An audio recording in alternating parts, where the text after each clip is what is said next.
In today's episode, you'll watch me use a small bulldozer to trap up to 25,000 gallons of water in just half a day's work. With the right plan and the right tools, it's amazing how quickly that work can go. Water is the center of life out here, and I don't think most people realize that desert soils themselves are very fertile. They have most of the major nutrient groups like potassium and phosphorus that they need. The missing ingredients are nitrogen and, of course, water. But for the nitrogen, many desert plants even make their own nitrogen. So, really, water is the limiting factor out here. Water is the essential ingredient to a desert forest. So far, I've dug dirt bathtubs and built check dams to help as much water soak into the soil. That means away from the sun and away from the wind as possible. And in today's episode, you're going to see me doing the same thing, but being much more efficient with my time. But before I do that, I want you to know that a pond does not mean a permanent source of water where I can go swimming and have ducks land. The goal is to get it away from the enemy, the sun, and the wind, where no water is lost to evaporation. As soon as it's in the dirt, it's protected. It'd be nice to have ducks, but we're light years away from that. I recently spoke about building a defined plan. It's not an accident that I started digging this pond now, because it's the outgrowth of what I put on paper. A real plan only exists on paper. So what I'm going to do here is walk this area. I'm going to kind of get a sense for what I want the dozer to do, walk around and kind of look and get a feel for it. And then once I feel like I'm ready, then I'll hop in the dozer and start pushing some dirt. It's pretty simple. I'm just building a berm. So my first priority is going to be to remove the bumps or the ridges in the road because it makes the drive steeper than it needs to be. That's not going to move really all that much material, but what I want to do is deposit as much as I can down there and then just slowly start elevating and see where we are. So this is actually cemented caliche, which I don't really have too much of. So I don't know what to expect, but I think this area here is probably going to be one of the places that I take material from. I can take that road down some too. And I think that's going to be the point where I stop to evaluate. Is I'm going to start on this side, start there, take material off there, get out of the dozer and see where we are. So one of the best things I've learned about the dozer so far is that it's not smart to just sit in the dozer the whole time. If you're trying to figure out the material and you don't really understand it, the best thing you can do is get out of the seat and walk around, especially as a novice.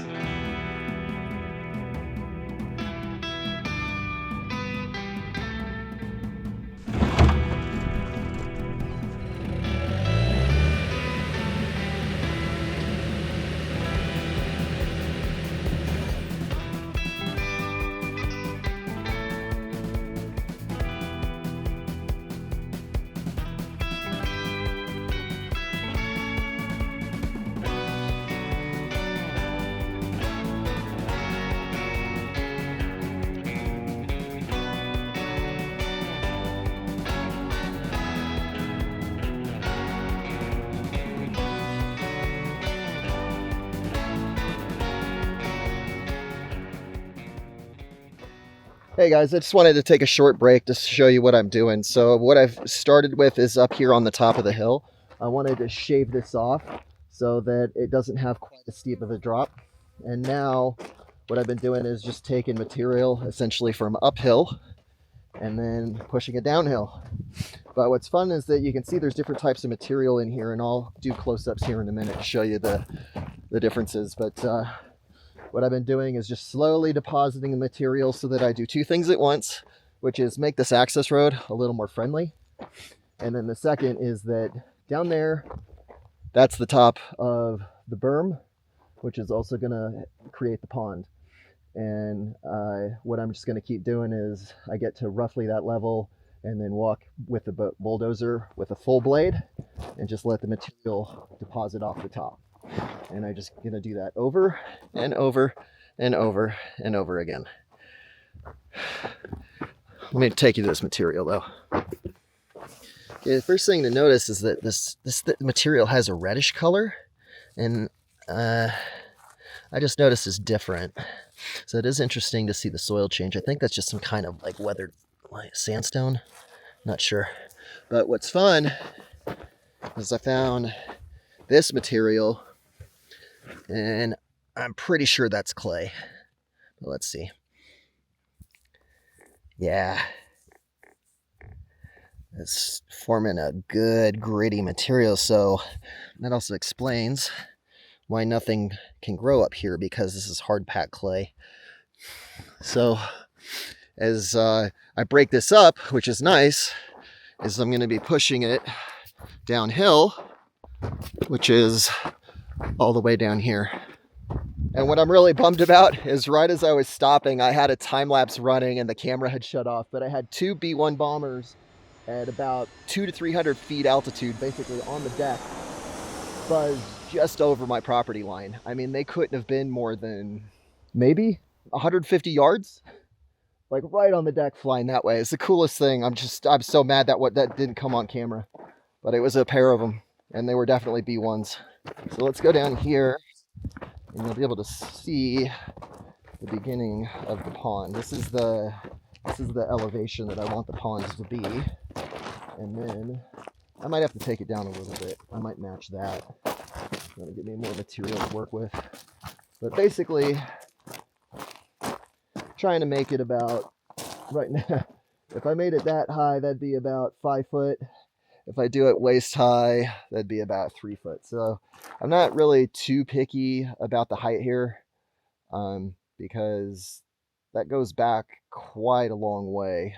It's going to work with the material I've got. I've had to tear up a lot more stuff than I hoped, but you know, it's I'm a novice operator and I don't know, you know, I don't have any experience to base these estimates on, so I just gotta hope that I can do things the way I hoped to do them, but we'll see. I don't think I'm gonna have enough material to do this. I'm glad I got out of the dozer. So here's my plan. I'm gonna back the dozer up there and I'm gonna push all that material up to where the road is. I kind of want to make it like, you know, accidentally make a terrace at the same time. And then when I've taken all that material, that means the material for the rest of the pond is going to have to come from the upper elevations, which stinks because that's a lot of driving. But, you know, the dirt is where it is. If I hadn't already dug these bathtubs, this would be a lot easier. So when I get to pond number 2, I'll have a lot more room to work with.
There's a little bit of cleanup to do, but I guess the thing that surprises me is the size. So this blade is 10 feet wide, and it looks like that's exactly what I did, where it looks like it's exactly one blade width right here. And so, wow, I mean,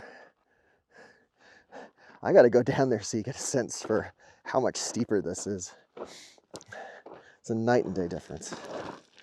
So this is my original, you can see this is the original height, and that's about, this got to be at least a foot taller than me, but I'm also in the bank.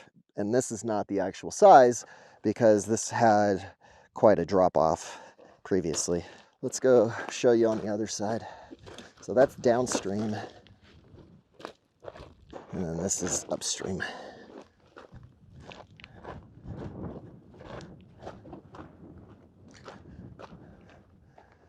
So you can see this is the low point of the bank, and it comes up just above my hip. So it's got to be about 3 feet deep, which is pretty decent. 3 feet deep is going to be enough that, so it goes here. So to cover over that way, basically follow along that contour, go all the way probably to where that condalia is that I was eating the fruit off of last time, and then it'll just snake all its way back. I'm not done because I got one more thing to do, which I'll need to run into town, especially while this dirt is all nice and soft, and go get some sewer pipe. Whenever it does fill up, I want to be able to have it overflow. And the bank here is pretty shallow, so it should be catching an enormous portion of the runoff. And you can see this is the original channel. This is where I shoveled cow dung last time. This channel is so small, so I really don't think I need more than 2 sewer pipes, so I'll get 3. But that ought to be pretty easy to handle, and I'll angle them upwards so that no dirt gets stuck in there. And then this should hold quite a bit of water. I don't know how deep it is to bedrock under my feet, so I think more than likely all that water is just going to soak in super fast. There is a chance that the limestone is relatively shallow and that the water might stay here. You know, there's only 2 ways to find out. 1, dig to see how deep the limestone is, or 2, wait. And I'm gonna wait. In next week's episode, I'm going to show you the work plan and the system as I do it that I'll be following to build the desert forest. Dustups for me is about doing my part for Texas and Texans. You probably don't need to buy a ranch that's 9 hours from your house, but I hope everyone finds a way, even if it's a little way, to leave this place a little bit better than we found it. Thank you for watching.